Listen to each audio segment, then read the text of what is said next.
Let's talk grading strategy. So don't forget, the students in your class have spent almost their entire life taking regular courses, being graded on a scale A, B, C, D, or F. They've been trained to sort of respond to assignments and determine how much effort they're going to put in based on their expectation of what grade they're going to earn or what grade they need or want to earn. So either good thing or bad thing about all of our BIP courses is they're all credit fail. You either get credit for taking the course because you completed all the assignments and you did at least an okay job, or you fail because you didn't finish the class or the quality of your work was extremely poor.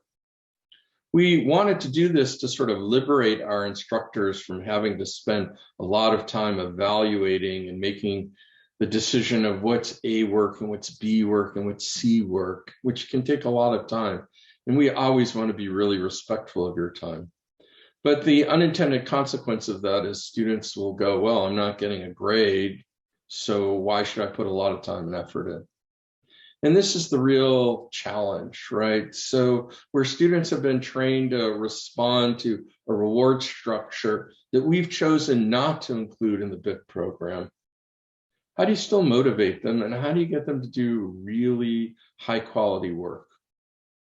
Well, actually, one of the keys we've discovered is that if you can make the course material relatable, if students see some value in their life or their professional plan, they're more likely to put more time and effort into the course.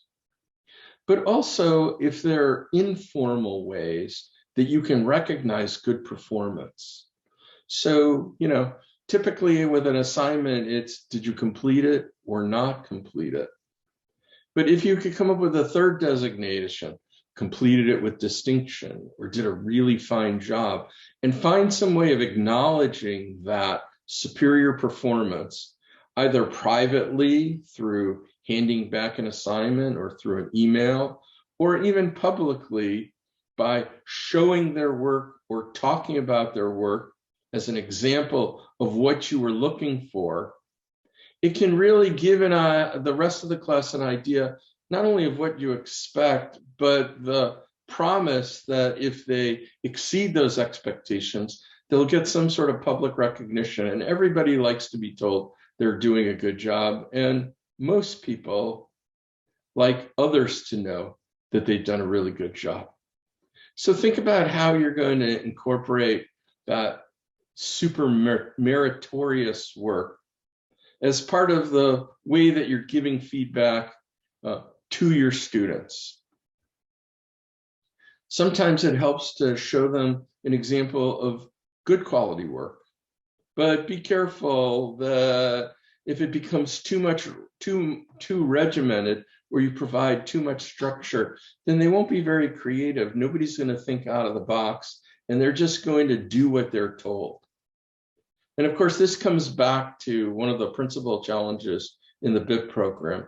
We're trying to figure out how to transition students from, thinking and acting like students to what they're more going to see in the professional world. There's a lot less structure.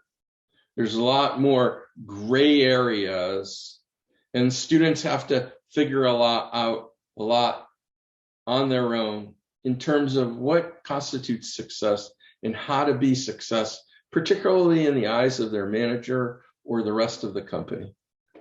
So the challenge for you, particularly with grading, is how do you provide enough structure that they feel comfortable with what they need to do in order to be successful, but not so much structure that all you get is the minimum, or they're just following some set template and really are not taking time to think about how to do a truly exceptional job.